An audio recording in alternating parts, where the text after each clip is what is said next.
大家好，我是小马，欢迎来到我的爱马仕限量款开箱现场。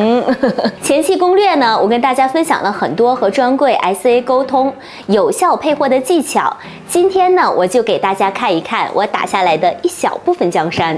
很多人觉得在经济低迷的时候，可以把奢侈品、包啊、珠宝啊、手表啊作为保值的投资品买入，产量极其稀少的限量款就更加炙手可热。市场价值被炒到很高，就拿爱马仕来说吧，有些包款短短1年间价格近乎翻倍，而有的包高额配货爆出却并不十分保值。那怎么判断一个新出的限量款包是否值得买呢？我们边开箱边聊吧。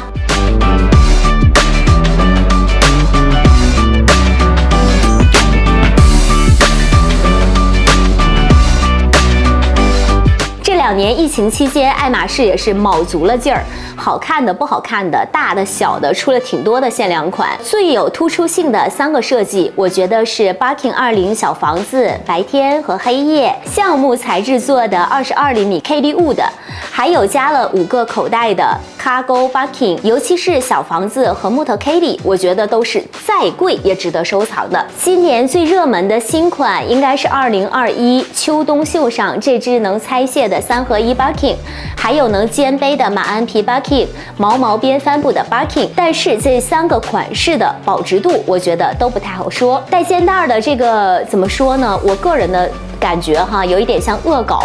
大家觉得怎么样呢？ Barking 本身的特点呢，它就是没有肩带，硬给它弄一个肩带，我觉得就是有一点不土不洋，然后有一点画蛇添足的感觉。能分解的这个 Barking 呢，有点像内胆带，要看它生产的数量怎么样，不过涨幅空间我觉得不会特别大。经典的影子包今年也出了小尺寸的25厘米 Cargo Barking， 据说也要推出25厘米了。我个人比较期待的是小房子的黑色和白色的2个新配色，还有 Picnic 野餐包的 Barking 版本。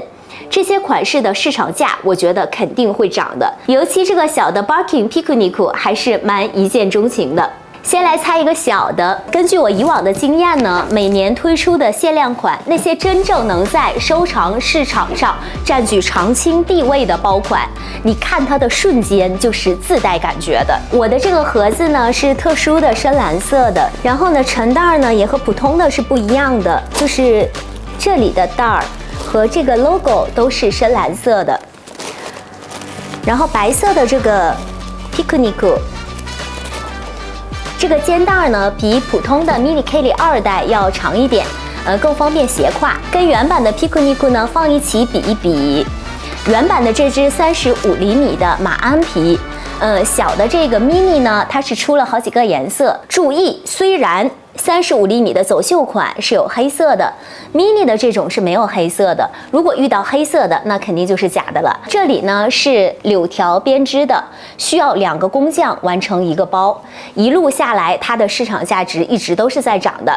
来看下一个里面是什么呢？来，我把它打开。噔噔噔，这个是去年复刻的影子包。这个包呢是2009年爱马仕的鬼才设计师让保罗高体叶设计的。影子包呢跟其他 Barking 的构造是都不一样的，包盖和包扣是从里边这个压出来的浮雕效果，开合包是在里面有这个暗扣，是这样的。那今年的影子包呢，出了小尺寸25厘米，有好几个配色。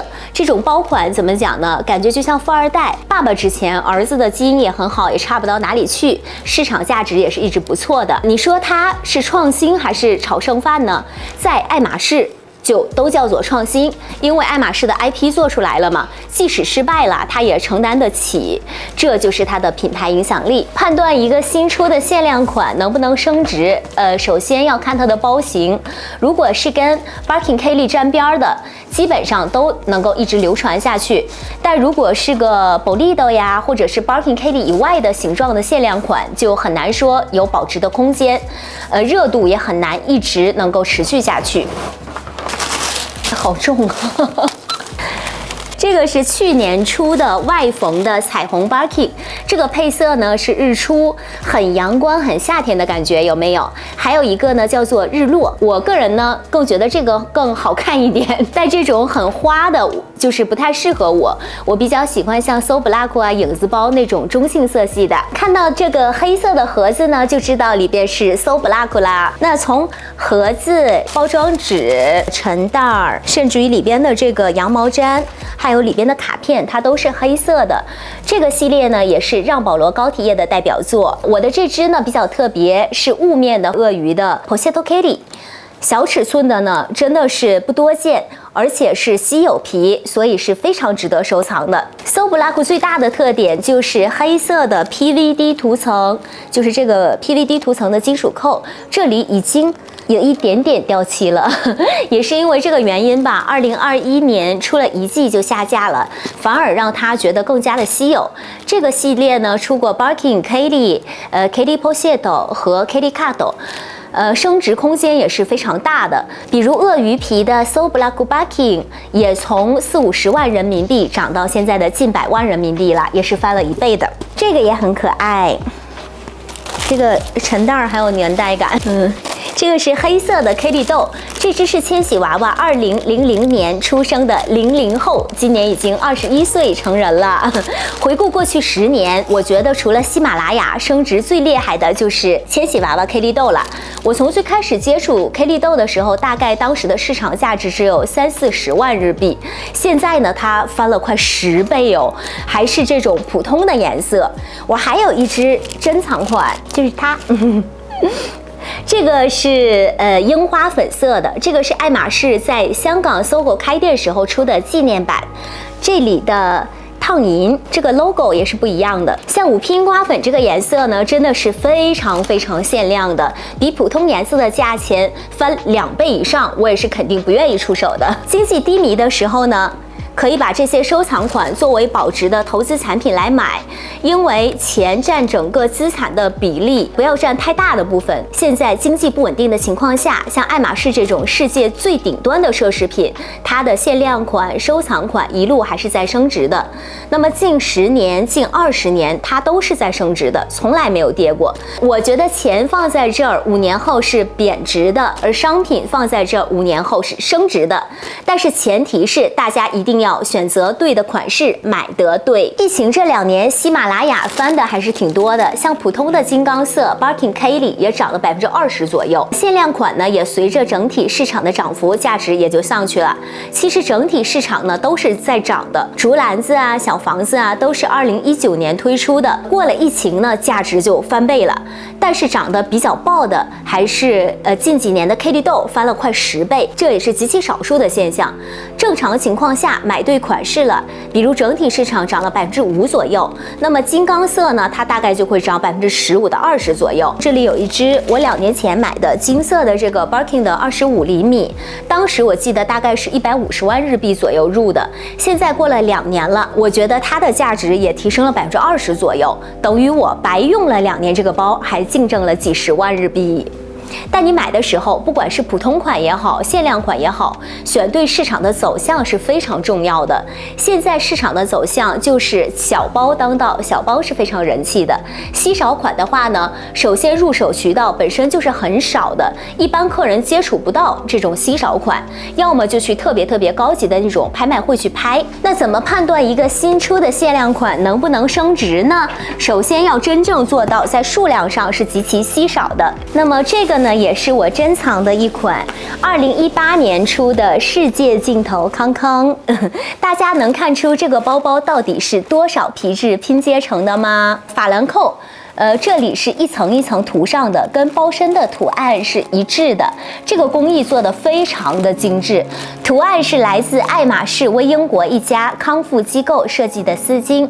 这一款呢还出过 Bolito， 但是 Bolito 就要慎重了，和外面设计师合作的做慈善的设计，可以作为升值的一个因素去考虑，但是还是看它的图案是放在什么样的包款上。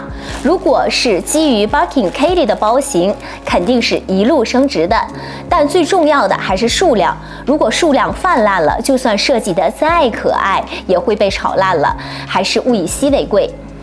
然后就是要看一下用的类似的材质以往的履历，比如说 Picnic， 无论出大的还是小的，都是一直在升值的状况，所以我觉得出20厘米的 Barking 野餐包的话，走向肯定也是升值的。还有呢，用的材质如果是很特殊的，比如说像孔雀毛啊、大象皮呀，是鳄鱼皮以外的稀有的皮质做出来的，那它的数量单从皮质上讲是很限量的，即使形状不限量，皮质也是值得收藏的。还有一些跟品牌理念相关的设计，首先品牌它就会炒作它嘛，广告宣传方面会大力的宣传，比如说哪个明星去拿啦，数量上是全球限量10个啦，加上设计比较惹人爱，符合 VIP 玩家收藏的审美，肯定也是会升值的。最后2个盒子呢，这个包包是一对儿的。我们先来看这只 Kelly，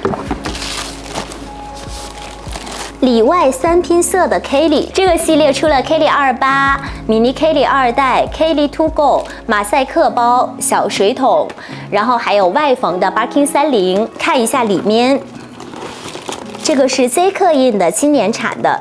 这个是桃心红加极致粉色，然后里面呢，这个是 B3。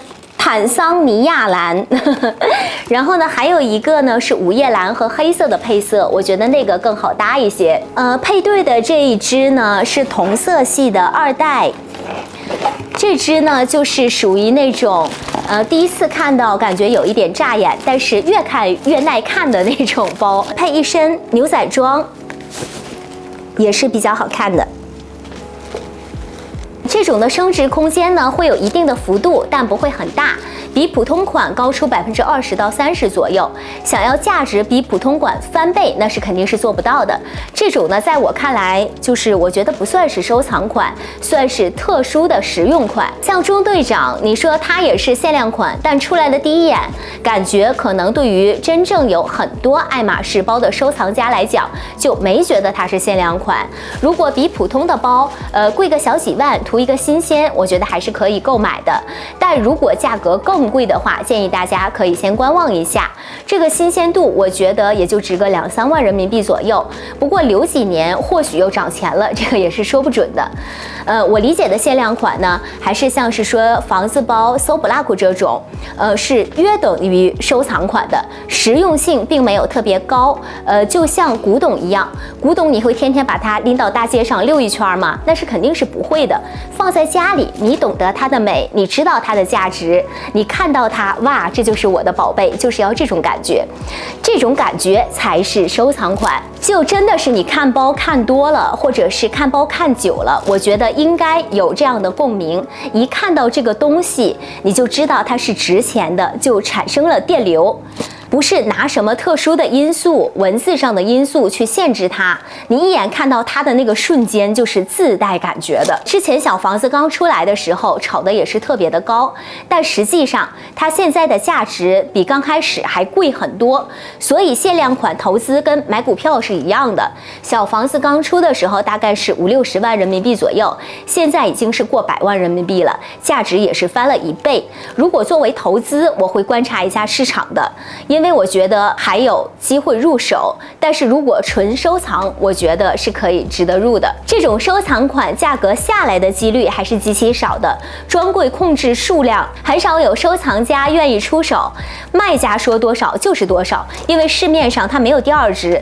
比如说像我的这只小可爱5P 樱花粉的这个 Kelly 豆，如果你当时买它的时候是觉得贵，有一点点心疼割肉的感觉，但又很想要的情况下，那我的建议就是你买，因为一路走过来，它从来没有降价过。过了2、3年之后呢，你回头再看之前的那个价格，肯定觉得是便宜的。这是我一路买下来自己的心得。好了，今天的分享就到这里了。如果大家还有更多的问题，欢迎下面留言，记得点击订阅。我们下期见。